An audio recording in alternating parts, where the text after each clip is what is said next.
Hi, Miss McCloskey back with Section 3 of Chapter 1 of All Quiet on the Western Front.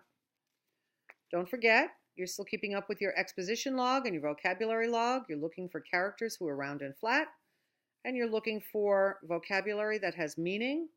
You're looking for connections between characters that also have meaning, and you're looking for imagery, all kinds of imagery that helps us understand a bigger idea. There'll be other literary devices and literary elements, but those are the ones we're trying to focus on now. Okay, so Section 3 of Chapter 1 starts on my page 10, and here we go. Cantorek has been our schoolmaster, a stern little man in a gray tailcoat with a face like a shrew mouse. He was about the same size as Corporal Himmelstas, the terror of Klosterberg. It is very queer that the unhappiness of the world is so often brought on by small men.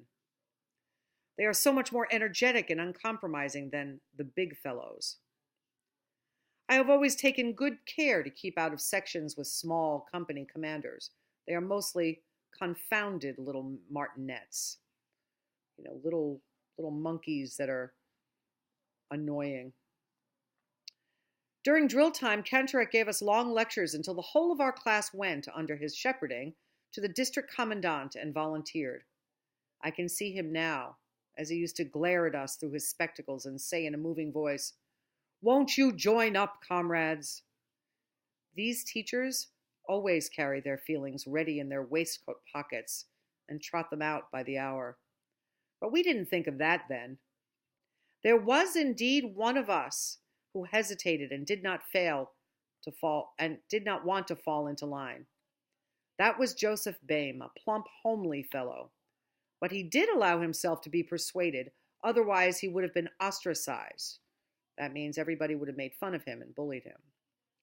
And perhaps more of us thought as he did, no one could very well stand out, because at that time, even one's parents were ready with the word coward. No one had the vaguest idea what we were in for. The wisest were just the poor and simple people. They knew the war to be a misfortune, whereas those who were better off and should have been able to see more clearly what the consequences would be were beside themselves with joy. This is part of the nationalism theme, the thread that goes throughout the book of how people are nationalistic until they have to go to war themselves. Kaczynski said that was a result of their upbringing. It made them stupid, and what Katz said, he had thought about. Strange to say, Boehm was one of the first to fall. He got hit in the eye during an attack, and we left him lying for dead. We couldn't bring him with us because we had to come back helter-skelter. In the afternoon, suddenly we heard him call and saw him crawling about in no man's land. He had only been knocked unconscious. Because he could not see and was mad, that means crazy, with pain, he failed to keep under cover and so was shot down before anyone could go and fetch him in. Naturally, we couldn't blame Cantorek for this. Where would the world be if one brought every man back to book? There were thousands of Cantoreks, all of whom were convinced that they were acting for the best. In a way, that cost them nothing. And that is why they let us down so badly.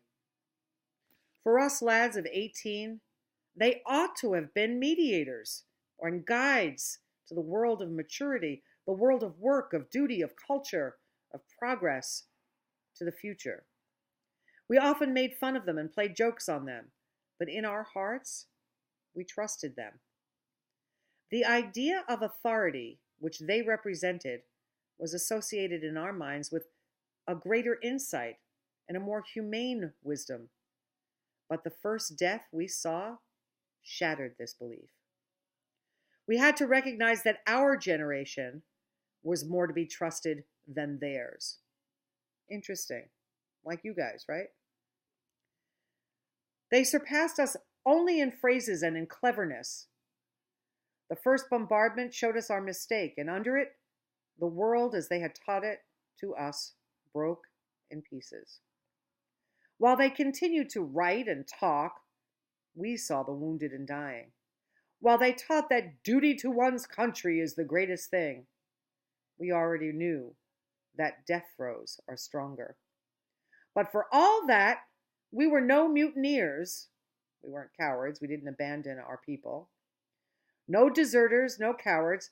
They were very free with all those expressions, these expressions.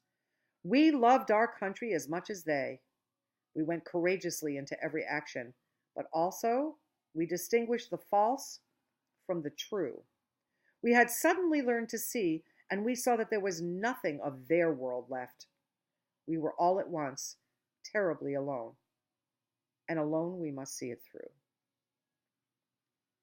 Okay, so here we have the reality versus the hype. It's all hype, right? So it's like on TV when politicians give their little sound bites and things like that, having never done anything that anybody has ever done. So when rich people say, "Oh, get a job," to people at the bottom who are trying just to eke it through and maybe are working 3 jobs, they don't understand what it's like to really be in the trenches. That's where that expression comes from. So when you can say to somebody else, or somebody can say to you, "You don't know what it's like in the trenches," it's a metaphor.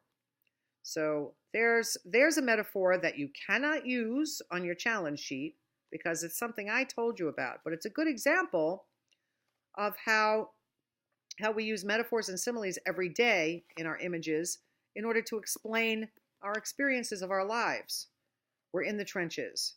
This teacher is in the trenches by reading to you on YouTube, so that I'm coming to you in your technological world that is not my world. I can't talk about it. I have to bring it to you. So I'm in your trench, people. Next, we'll do chapter 1, section 4, and finish this chapter. And then you'll finish all of your challenges. Again, keep up with your challenges. See you soon.